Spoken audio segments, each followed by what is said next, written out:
Энэ асуултыг би 4 жилийн өмнө тавьж байсан юм. Номлолууд болон эргцүүлс номлолоос би энэ тухай судалж эхэлсэн байсан бөгөөд би үүнийг ойлгосон гэж бодсон ч хүү маань 2 сарын өмнөөс надаас би сүнс сэтгэлийн тухай асуухад би дахин эргэлзэж эхэлсэн юм. Тиймээс би үүнийг дахин асуух гэсэн юм аа. Бид Эхлэл номонд эзэн хүнийг бүтээхдээ газрын шорооноос хүнийг урлаад түнд өөрийнхөө амин амьсгалыг үлээсэн гэсэн байдгийг мэднэ. Мөн номлогчийн үгсээр 12 дугаар бүлгийн ишлэл 7 дээр тэгээд тоос нь урд байсан газар шороондоо буцаж ам амьсгаа нь үүнийг өгсөн бурхандаа буцах ажээ гэж бичсэн байдаг. Тэгэхээр бидэнд энэ махан бий байдаг бөгөөд мөн сүнслэг бийч байдаг. Тэр нь сэтгэл ба сүнснээс бүтдэг. Сэтгэл дотор хүний дотоод хүн оршдог. Итгэлийнэгчээ, би урд нь номлогчийн үгсээр бичсэнчлэн сүнс нь бурханд очиж, харин би энэ газар руу буцдаг харин чөтгөр сэтгэлийг авахар тэмцдэг гэж боддог байсан. Баярлалаа, итгэлийнэгчээ. Бурхан хүн төрлөختөнд амийг буюу сүнсийг өгдөг юм. Бурхан хүнийг бүрлдэх мөчөд түүнд сүнсийг өгдөг гэж бид үздэг бөгөөд тэр мөчөөс эхлэн бүх үйл явц эхэлдэг. Бурхан тэр хүнд сүнсийг өгдөг.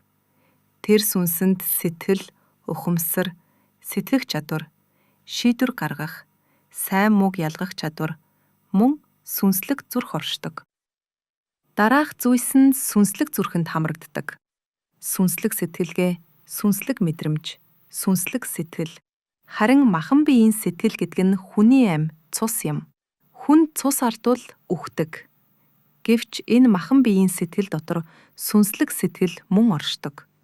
Тэгэхээр сүнс нь бие дотор оршдог. Үүнийг бид дотоод хүн гэж нэрлэдэг. Дотоод хүн гэдэг нь хүний сүнслэг хэсэг юм. Энэ нь үхдэггүй, харин байсаар байдаг. Хүн таалал төгсгөд түүний амьсгал хураагддагч, харин сүнслэг дотоод хүн нь байсаар байдаг. Тэр болсон бүх үйл явдлыг мэддэг бөгөөд тэр хүн Бурхны оршдог тэр газар руу явдаг. Тэр хүний сүнс яг хэвээрээ байсаар байдаг. Түүнийг бүрдүүлдэг байсан бүх зүйлтэйгээ хамт тэр хүн сүнсээр оршисоор байдаг. Энэ нь тэр хүн үхээгүй мэт, үргэлжлүүлэн амьдарч байгаа мэт. Гэхдээ махбодоор биш сүнслэг байдлаар байдаг гэж ойлгож болно. Тэр бүхнийг санаж, харж, сонсож, ухамсарлан Бурхны өмнө очдог. Тэнд тэр дэлхий дээрх амьдралаа, ойр дотны хүмүүсээ, орхисон бүхнээ санаж байдаг.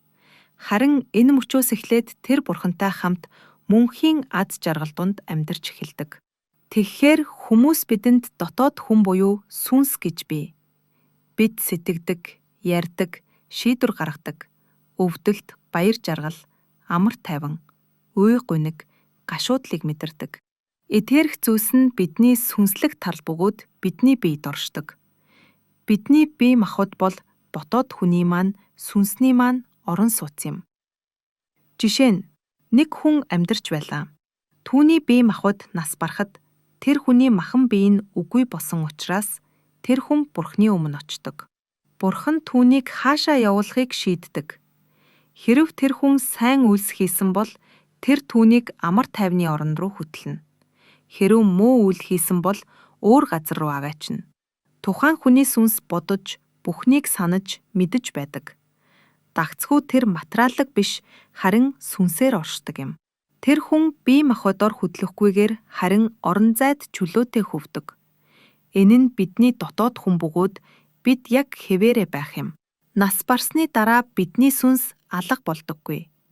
Бид махан биедээ оршсоор байгаа мэт байх боловч үнэн хэрэгтээ бид Бурхны дэргэд сүнслэг биетэйгээр Тэнгэр эхчүүд шиг нисэж чадхуйц байдалд орших юм.